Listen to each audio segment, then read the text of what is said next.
বন্ধুরা নমস্কার। বিষয় ভারতবর্ষের স্বাধীনতা সংগ্রাম প্রসঙ্গে।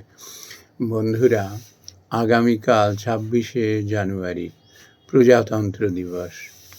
এখন ভারতের স্বাধীনতা সংগ্রামের প্রসঙ্গে যেতে গিয়ে বলে রাখি যে ভারতবর্ষ হলো সার্বভৌম, সমাজতান্ত্রিক, ধর্মনিরপেক্ষ এবং গণতান্ত্রিক সাধারণতন্ত্র।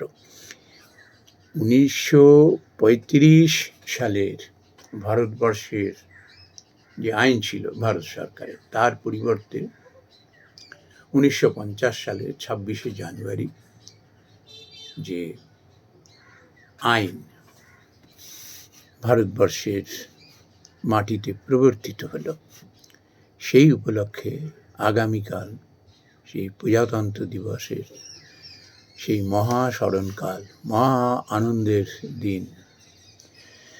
কিন্তু বন্ধুরা, ভারতবর্ষের স্বাধীনতা সংগ্রামের ইতিহাস, শহীদদের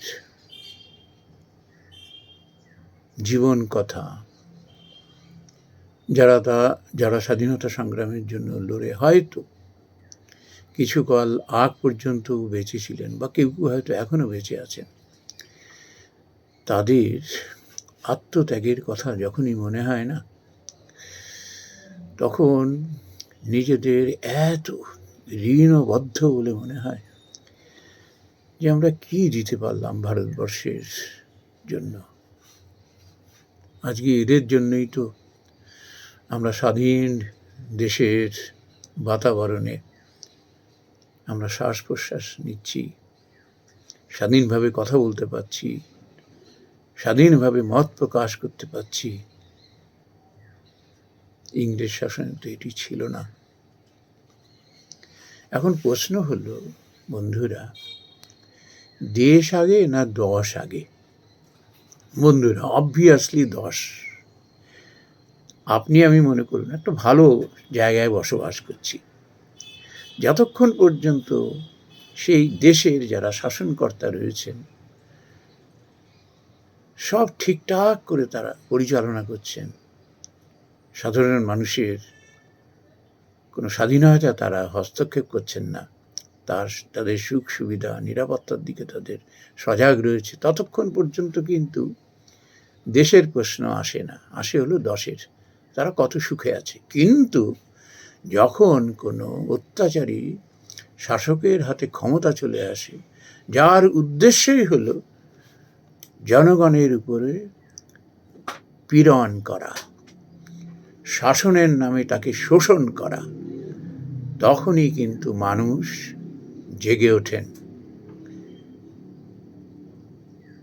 তার নিজের স্বার্থ না থাকলেও অন্যের স্বার্থে, দশের জন্য সে কিন্তু মুখ খোলে, এগিয়ে আসে সেই অপশক্তির বিরুদ্ধে লড়াই করতে, অপশাসনের বিরুদ্ধে, অসাধু শক্তির বিরুদ্ধে লড়াই করতে, হয়তো কেবল নিজের জন্য নয়, আর পাঁচজনের কথা ভেবে।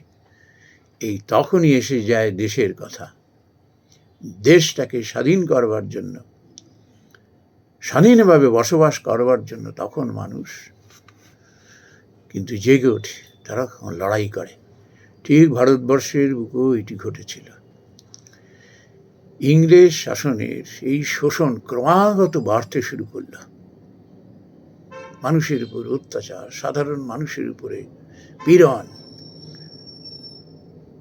তখন ঢাল নেই, তরোয়াল নেই, অস্ত্র নেই, কিচ্ছু নেই। এরকম অবস্থায় কিছু মানুষ কিন্তু সেই কামানের সামনে, বন্দুকের সামনে, বেয়োনেটের সামনে বুক চিতিয়ে দাঁড়ালো যে কিছুতেই অন্যায় করতে দেব না, এই শোষণ করতে দেব না। কতজন স্বাধীনতা সংগ্রামীর নাম করব, সব সময় আমাদের তারা চিন্তা চেতনায় রয়েছেন। বিনয় বাদল দীনেশ, শ্রী অরবিন্দ, নেতাজি সুভাষচন্দ্র বসু, গান্ধীজি, জওহরলাল নেহরু, বিধানচন্দ্র রায়, প্রফুল্ল চাকি, মাস্টারদা সূর্য সেন, কত নাম নেব, কত নাম নেব। আর এদের পেছনে আরেকটি মানুষ ছিলেন, দেশ বরেণ্য, মানুষের অন্তরে অন্তরে নিহিত আসনে যিনি বসে রয়েছেন, স্বামী বিবেকানন্দ প্রতিটি দেশ বরেণ্য মানুষ, বিপ্লবী, শহীদ, তার কথা বলেছেন। সে রবীন্দ্রনাথ থেকে শুরু করে যে এই যে স্বদেশ আন্দোলন, অন্যায় অবিচারের বিরুদ্ধে রুখে দাঁড়ানো, ভারতের স্বাধীনতা সংগ্রামের পেছনে যে শক্তি, সেই বীজটি কিন্তু স্বামী বিবেকানন্দের আদর্শের মধ্যে, তার চিন্তা চেতনার মধ্যে লুকিয়ে রয়েছেন। তারা অকপটে স্বীকার করেছেন দেশ স্বাধীন করবার জন্য যে শক্তি, যে তেজ স্বামী বিবেকানন্দের কাছ থেকে সেটি আমরা পেয়েছি। বন্ধুরা, জাতি, ধর্ম, বর্ণ নির্বিশেষে সকল মানুষ একত্রিত হয়ে, সংঘবদ্ধ হয়ে লড়াই করেছিল। কাদের বিরুদ্ধে? কোনো জাতির বিরুদ্ধে নয়, কোনো ধর্মের বিরুদ্ধে নয়, মানুষকে পীড়ন করছে, শাসনের নামে শোষণ করছে, তার বিরুদ্ধে একই সঙ্গে তারা লড়েছিলেন। বন্ধুরা, সমস্ত মানুষের প্রতি গভীর শ্রদ্ধা জানিয়ে,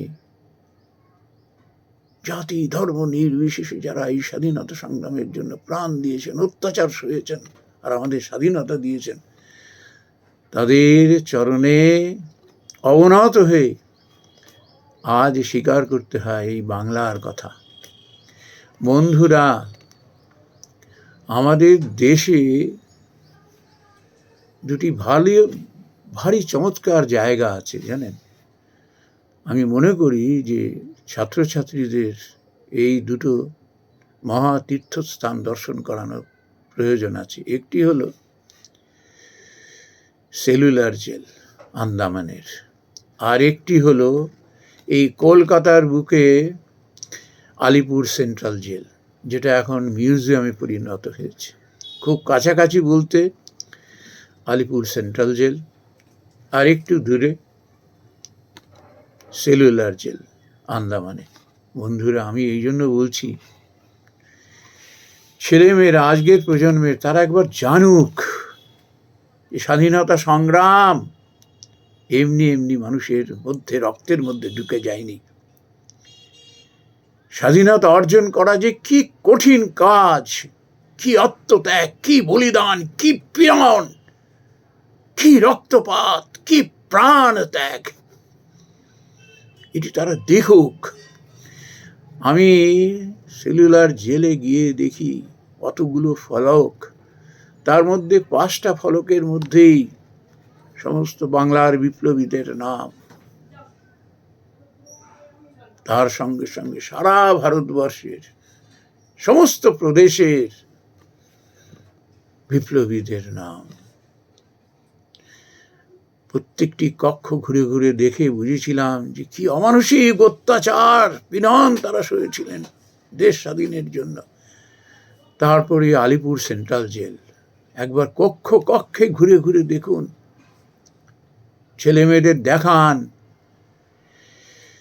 তাহলে তারা অনুভব করবে যে স্বাধীনতা হাতের মোয়ানা, কি নিদারুণ কষ্ট, স্বার্থত্যাগ, আত্মত্যাগ, প্রাণ বলিদানের বিনিময়ে এটি মিলেছিল। ছেলেমেয়েরা অনুভব করুক, অনুভব করুক।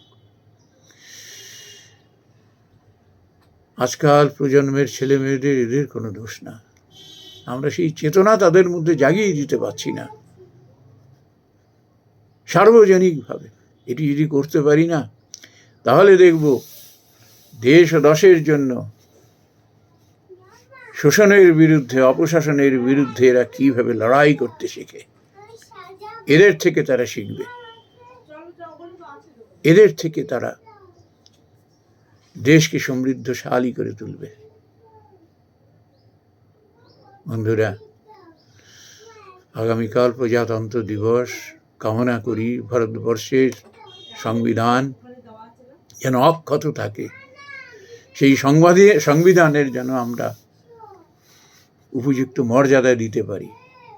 স্কুলের ছাত্রছাত্রী থেকে শুরু করে যে কোনো পেশার মানুষ, অতি সাধারণ মানুষ যেন এর যোগ্য সম্মান দিতে পারি। তবে ভারতবর্ষের মাটিকে যোগ্য সম্মান দেওয়া হবে।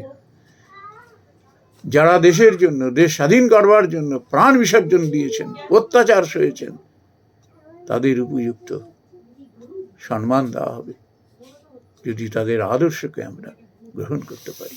নমস্কার বন্ধুরা।